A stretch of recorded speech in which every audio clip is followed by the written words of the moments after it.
Hi ಎಲ್ರಿಗೂ ನಮಸ್ಕಾರ. Welcome back to my YouTube channel. ಇವತ್ತಿನ ಮಾರ್ನಿಂಗ್ ಮಿನಿ ಲಾಗ್ ಆಗಿರುತ್ತೆ. ಮಾರ್ನಿಂಗಿಂದ ಈವ್ನಿಂಗ್ವರೆಗೂ ನನ್ನ ಡೇ ರೊಟೀನ್ ಇರುತ್ತೆ. ಸೊ ಬೆಳಗ್ಗೆ ಎದ್ದೇಳೋಷ್ಟರಲ್ಲಿ 7 o'clock ಆಗಿತ್ತು. ನೈಟ್ ಏನು ಕೆಲಸನೂ ಮಾಡಿರಲಿಲ್ಲ, ತುಂಬ ಚಳಿ ಇತ್ತು. ಸೊ ಹಾಗೆ ಎಲ್ಲ ಕೆಲಸನೂ ಇತ್ತು. ಬೆಳಗ್ಗೆ ಬೇಗ ಎದ್ದು 7 o'clock ಎದ್ಬಿಟ್ಟು ಮಗುಗೆ ಸ್ನಾನ ಮಾಡಿಸ್ಕೊಂಬಂದು ಮತ್ತು ಒಂದು ಬಾಕ್ಸ್ ರೆಡಿ ಮಾಡ್ತಾಯಿದ್ದೆ. ಚಿತ್ರಾನ್ನ ಮಾಡಿಬಿಟ್ಟು ಒಂದು ಬಾಕ್ಸ್ಗೆ ಪ್ಯಾಕ್ ಮಾಡಿದೆ.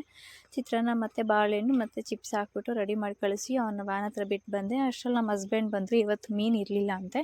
ಸೊ ಅವ್ರು ಬಂದು ಮಕ್ಕಳ ಜೊತೆ ಆಟ ಆಡ್ತಾಯಿದ್ರು, ಚಿಕ್ಕ ಮಗನ ಜೊತೆ. ನಾನು ಮಧ್ಯಾಹ್ನ ಊಟಕ್ಕೆ ಕಾಳು ಸಾರು ಮಸಾಲೆ ಮಾಡೋಣ ಬಿಟ್ಟು ಕಾಳು ಸಾಲ ನೆನೆಸ್ಬಿಟ್ಟು ರೆಡಿ ಮಾಡಿಕೊಂಡೆ. ಈ ಕಡೆ ಖಾರ ಫಸ್ಟ್ ಕಾಳಲ್ಲೇ ಬೇಯಿಸಿಟ್ಕೊಂಡು ಖಾರ ರುಬ್ಕೊಂಡೆ, ಮತ್ತು ತಿರ್ಗಾ ಸಾಂಬಾರಿಗೆ ಇಕ್ಕಿದ್ದೀನಿ.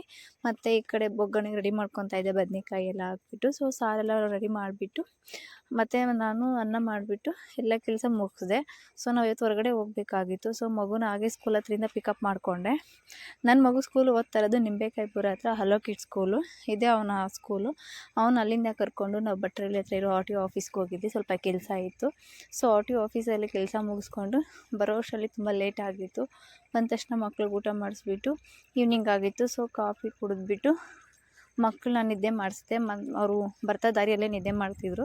ಸೊ ಅವ್ರಿಗೆಲ್ಲ ಸ್ನ್ಯಾಕ್ಸ್ ಎಲ್ಲ ಕೊಟ್ಟು ಹಾಲೆಲ್ಲ ಕೊಟ್ಬಿಟ್ಟು ಅವ್ರಿಗೆ ನಿದ್ದೆ ಮಾಡಿಸ್ಬಿಟ್ಟು ಮಲಗಿಸ್ಬಿಟ್ಟು ಸೊ ಹಾಗೆ ನಾವು ಹೊರಗಡೆ ಬಂದ್ವಿ.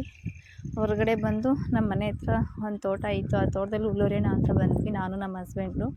ಸೊ ಇಲ್ಲಿ ಪಪ್ಪಾಯ ಮರ ಗಿಡಗಳಿದ್ದಾವೆ ನೋಡಿ. Thank you for watching. See the next mini log.